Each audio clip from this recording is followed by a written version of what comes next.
வணக்கம். இது பரிதி ஊடகத்தின் காலை நேர பிரதான செய்திகள். முதலில் தலைப்புச் செய்திகள்.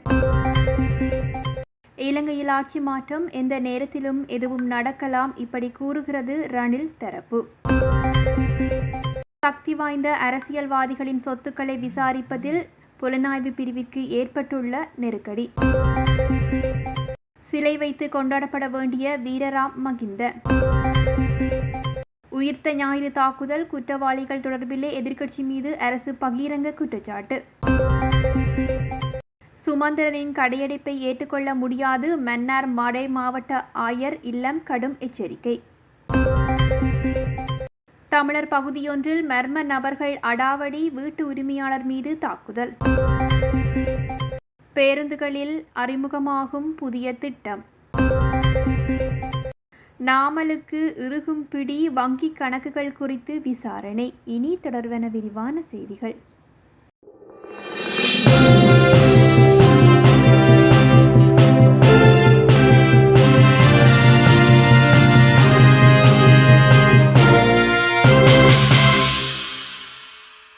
தேர்தல் மூலம் ஆட்சி மாற்றம் இடம்பெற வேண்டும் என ஜனாதிபதி அனுரகுமார திசாநாயக்க தெரிவித்துள்ளார். சிலவேளை நாடாளுமன்றத்தில் பெரும்பான்மை ஊடாக அந்த மாற்றம் இடம்பெற்றால் எந்த நேரத்திலும் எதுவும் நடக்கலாம் என ஐக்கிய தேசிய கட்சியின் பொதுச் செயலாளர் தலது அத்துக்கோரல குறிப்பிட்டுள்ளார். ஆட்சி வரும்போதே ஐக்கிய தேசிய கட்சியின் முயற்சியாக இருக்கின்றது. இதற்கு தனித்து போட்டியிடும் நடவடிக்கையும் எடுக்கப்படும் எனவும், ஜனாதிபதி ஆட்சிக்கு வந்து 1 வருடம்தான் ஆகிறது. அரசாங்கத்திற்குள் ஏற்பட்டுள்ள பிளவு மூலம் உரிய பிரதிபலனை உரிய நேரத்தில் ஐக்கிய தேசிய கட்சி பெற்றுக்கொள்ளும் நேரம் வரும்போது அதற்குரிய அறிவிப்பு வெளியிடப்படும் எனவும் கூறியுள்ளார். இந்நாட்டில் பிரச்சினைகளுக்கு தீர்வுகளை வழங்கக்கூடிய ஒரே தலைவர் ஐக்கிய தேசிய கட்சி தலைவர்தான். ஆனால் தான் அவர் இலக்கு வைக்கப்பட்டுள்ளார். நெருக்கடியின் போது நாட்டை ரணில் பொறுப்பேற்று தேர்தல் நடாத்தியதனால் தான் இந்த ஆட்சியாளர்களால் கூட ஆட்சிக்கு வர முடிந்தது எனவும் குறிப்பிட்டுள்ளார். முன்னைய ஆட்சி காலத்தின் போது பெரும்பாலான சக்தி வாய்ந்த அரசியல்வாதிகள், பாதுகாப்பு படை தலைவர்கள் மற்றும் அரசு அதிகாரிகளின் சொத்துக்களை விசாரிப்பது கடுமையான பிரச்சினையாக மாறியுள்ளது என சட்டவிரோத சொத்துக்கள் புலனாய்வு பிரிவின் வட்டாரங்கள் தெரிவித்துள்ளன. ஏனெனில் அவர்கள் சட்டவிரோதமாக சம்பாதித்த பணம் மற்றும் சொத்துக்களை வாங்கி மற்றவர்களின் பெயர்களில் வங்கிகளில் வைப்பு செய்துள்ளார்கள். இருப்பினும் இது தொடர்பான இப்போது விரிவான விசாரணைகள் ஆரம்பிக்கப்பட்டுள்ளது.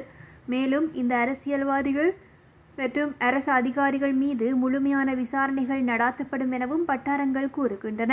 முன்னாள் அமைச்சர்கள் சந்திரசேன மற்றும் சாமர சம்பத் ஆகியோர் வரும் நாட்களில் சட்டவிரோதமாக பணம் மற்றும் சொத்துக்களை சம்பாதித்தமை தொடர்பாக விசாரிக்கப்பட உள்ளார்கள் எனவும் சட்டவிரோத சொத்துக்கள் புலனாய்வு பிரிவின் வட்டாரங்கள் தெரிவித்துள்ளன. இதுவரை முன்னாள் அரசியல்வாதிகள் மற்றும் பாதுகாப்பு படை தலைவர்கள் உட்பட 26 சக்தி வாய்ந்த நபர்கள் சட்டவிரோதமாக சொத்துக்களை வாங்கியது குறித்த விசாரணைகளும் ஆரம்பிக்கப்பட்டுள்ளன. இந்த அரசியல்வாதிகள் மற்றும் பிற சக்தி வாய்ந்த நபர்களுக்கு சொந்தமான சொத்துக்கள் மற்றும் பிறரின் பெயர்களில் வாங்கிய சொத்துக்கள் குறித்தும் விசாரணைகள் ஆரம்பிக்கப்பட உள்ளதாக காவல்துறை வட்டாரங்கள் குறிப்பிட்டுள்ளன. முன்னாள் ஜனாதிபதிகளுக்கான வர பிரசாதங்களை இரத்து செய்யும் அரசாங்கத்தின் தீர்மானம் மகிந்த ராஜபக்ஷவை இலக்காக கொண்டு முன்னெடுக்கப்பட்டுள்ளதாக திலித் ஜெயவீர குற்றம் சாட்டியுள்ளார்.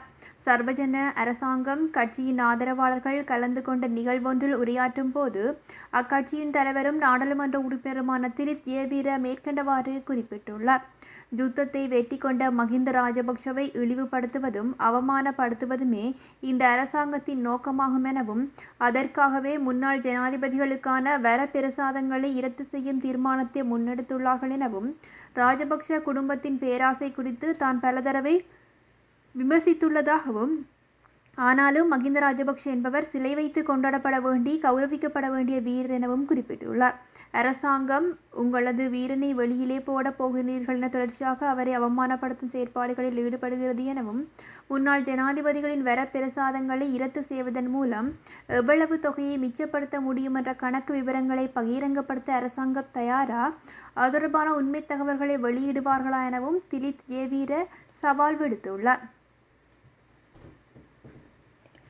உயிர்த்த ஞாயிறு தாக்குதலின் உண்மையான குற்றவாளிகளை பாதுகாக்க எதிர்க்கட்சி முயற்சிப்பதாக அமைச்சரவை பேச்சாளர் அமைச்சர் நலிந்த ஜேதிச குற்றம் சாட்டியுள்ளார்.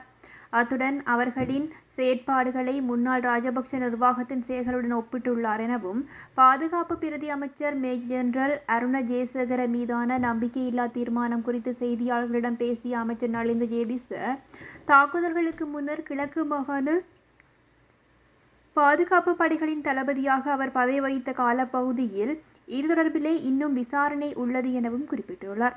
அத்துடன் அவரை பதவி நீக்க வேண்டும் என்ற கோரிக்கையையும் நிராகரித்துள்ளார். முந்தைய நாடாளுமன்ற அல்லது ஜனாதிபதி ஆணைக்குழு விசாரணைகளின் போது அருண ஜேசகரவின் பெயர் எழுதப்படவில்லை எனவும், எதிர்க்கட்சியின் கோரிக்கைகளின் மீது அரசாங்கம் நடவடிக்கை எடுக்காது உண்மையான சூத்திரதாரி பக்கத்திலிருந்து கவனத்தை திசை திருப்பும் முயற்சியாக எதிர்க்கட்சியின் திடீர் ஆர்வம் இருப்பதாகவும் குற்றம் சாட்டியுள்ளார்.